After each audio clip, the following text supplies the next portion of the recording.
गुजरात के वडोदरा से अद्भुत और आध्यात्मिक दृश्य सामने आया, जहां अटलादरा स्थित BAPS श्री स्वामीनारायण मंदिर में एक साथ 9,200 दीपक प्रज्वलित किए गए।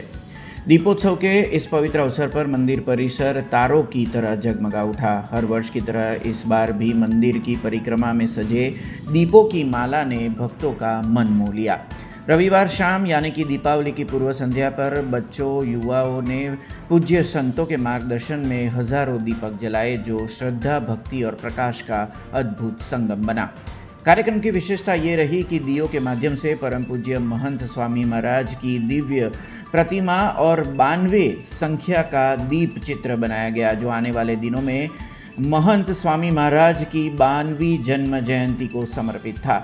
दीप प्रज्वलन से पहले काली चौदस के अवसर पर पूज्य संतों ने मंदिर में हनुमान जी का शास्त्रोक्त पूजन भी किया। मंदिर का पूरा वातावरण भक्ति, आलोक और आनंद से भर उठा, जैसे स्वयं आकाश धरती पर उतर आया हो। वडोदरा के भक्तों के लिए यह दीपोत्सव न केवल रोशनी का पर्व था, बल्कि श्रद्धा, सेवा और आध्यात्मिक एकता का ज्वलंत प्रतीक भी बना। दिवाळीનું પર્વ એ ભારત વર્ષના સનાતન ધર્મમાં મુખ્ય ઉત્સવ છે।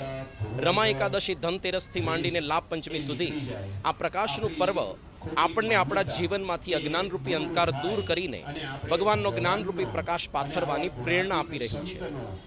અને અત્યારે દર વર્ષે આપણે ભારત વર્ષની અંદર બહુ જ મોટા પ્રમાણની અંદર દિવાળી ઉજવાય છે। તેની અંદર આજનો દિવસ કાળી ચૌદશનો દિવસ છે। ભગવાન સ્વામિનારાયણની આજ્ઞા મુજબ પ્રતિવર્ષ મુજબ આજે પણ મંદિરની અંદર હનુમાનજીનું પૂજન થયું। ભગવાન સ્વામિનારાયણે સનાતન ધર્મનું રક્ષણ પોષણ કરવા માટે તમામ અવતારો, દેવો, ઉત્સવો, શાસ્ત્રો અને મંદિરો તેનો આદર કરવાની આજ્ઞા કરી છે।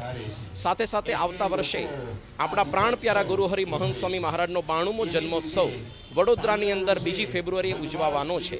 તે નિમિત્તે આજે દિવાળી પર્વ શુભ આરંભ નિમિત્તે સમગ્ર અટલાદરા મંદિર પરિસરમાં 9200 દીવડાઓ આજે આપણે પ્રગટાવ્યા છે। જાણે આખું આકાશ મંડળ, નભ મંડળ આ દિવ્ય ભૂમિકા પર ઉતરી આવ્યું હોય તેવું સુંદર દ્રશ્ય આજે અહીંયા સર્જાયું છે। અને આવતીકાલે દિવાળીનો પર્વ છે, જેની અંદર સાંજે 5:30 વાગે 1000થી વધારે હરિભક્તોની હાજરીમાં શારદા પૂજન થશે। નૂતન વર્ષનો પ્રારંભ સવારે 7 વાગે મહાપૂજાથી થશે।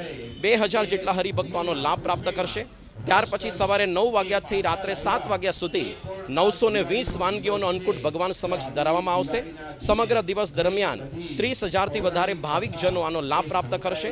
ન કેવળ અટલાદરા મંદિરમાં પણ BAPS સંસ્થાના 1500થી વધારે મોટા મંદિરોમાં અને બીજા સેંકડો નાના મંદિરોમાં અને હરિભક્તોના ઘર મંદિરમાં પણ આવો જ ભવ્યતાપૂર્વક દિવાળી અને અન્નકૂટનો ઉત્સવ પ્રતિવર્ષ ઉજવાય છે।